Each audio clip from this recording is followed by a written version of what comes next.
accident has been. You guys see anyone with a gun? On October 10, 2021, patrons of the 7th Street Truck Park Bar enjoyed a late Saturday night out. This venue is a unique one, with the interior being filled with a variety of food trucks to select from. Unfortunately, this night will turn into a nightmare in a matter of seconds for everyone involved.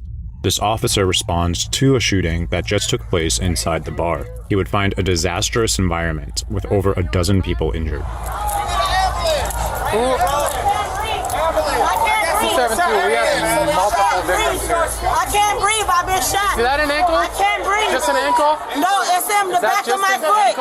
I'm really sorry. Stay put. I have to figure out who else has been shot. The officer works to determine the number of victims, start triage, and secure the scene. Thankfully, other bystanders were present to start the first aid process by applying pressure to the wounds of several victims. Is anyone inside shot? I don't know. Everybody came out. Everybody came out. From what I seen,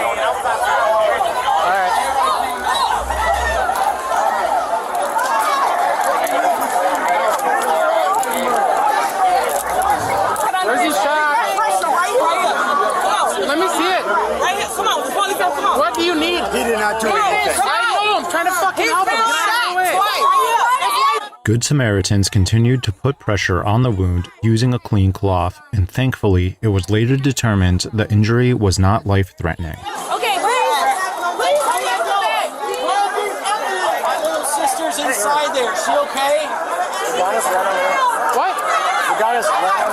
The officer approaches a security crew member from the bar who is standing on a handgun. The officer comes over to take his place. He quickly puts on gloves and examines the gun before proceeding into the bar. Are you guys shot?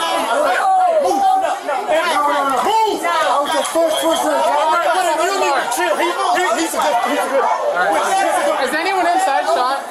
Over here, you got people over there. Nothing serious right here? Like, She got shot in the stomach. who else is shot in here?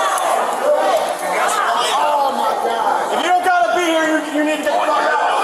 Let me see this. It's bleeding pretty fucking good. I'm gonna keep pressure on if you don't mind, okay? Yeah. Go ahead and throw that on there. What's going on up here? Don't worry about that. Honestly, it smelled like fireworks is what I'm worried about. I don't know what the fuck's going We got a on. lot of people shot. You got a lot of people shot? It ain't fireworks. Okay. Hey, can you walk at all, or are you not able to walk, even if you limp? I see you got one in your left leg here, but medics, we need to get people outside of the city. Yes, I do.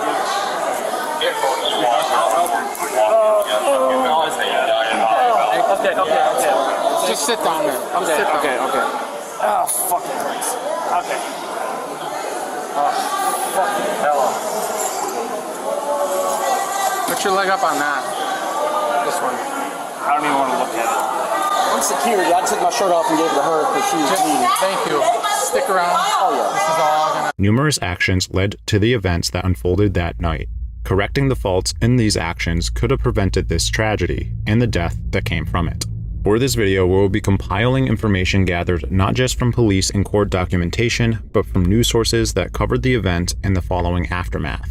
The story starts with some tension between Devondre Phillips and his cousin's boyfriend, Terry Brown, supposedly over some alleged domestic abuse. After that tension, Phillips and Brown continued to have trouble together. Both men have prior felony convictions, and police got involved when guns were drawn from both of them during an argument in one case. In the following days, Phillips would receive threatening messages from Brown's friends. Phillips reportedly had bullets shot at his car during this time. Likely feeling unsafe, Phillips temporarily fled to Las Vegas for several months before returning back to his hometown of St. Paul, where the tragedy in the beginning of this video would unfold.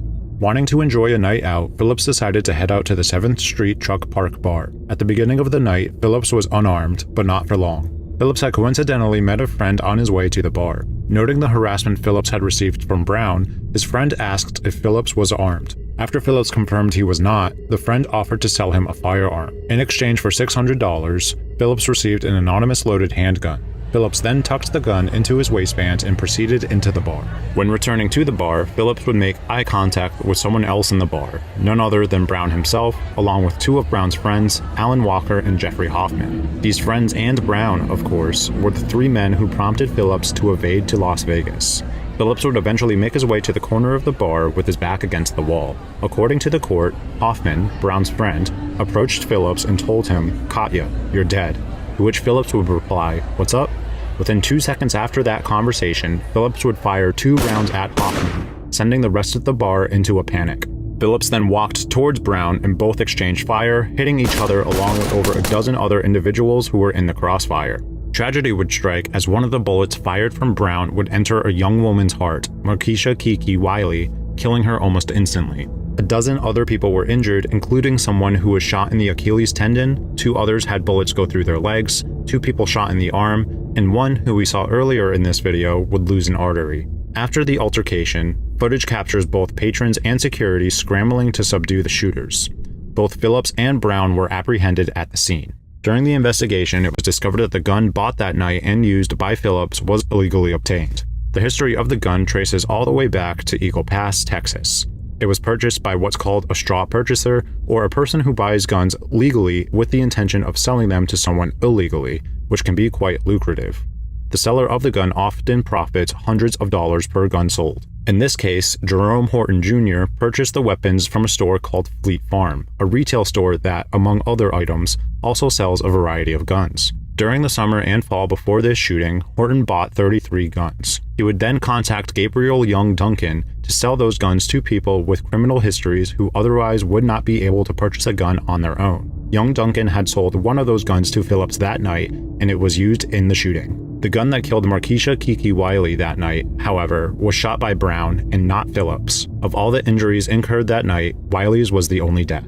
Currently, Minnesota Attorney General Keith Ellison is in the process of suing Fleet Farm. He alleges that they were negligent when selling to Horton as they failed to identify his suspicious, frequent gun purchases as a red flag, adding that they're aiding and abetting straw purchasers. Gabriel Young Duncan has been sentenced to 40 months in prison, and Jerome Horton has been sentenced to 25 months in prison for their part of selling the gun to Phillips. Devondre Phillips was sentenced to 29 years of state prison for 8 counts of attempted murder.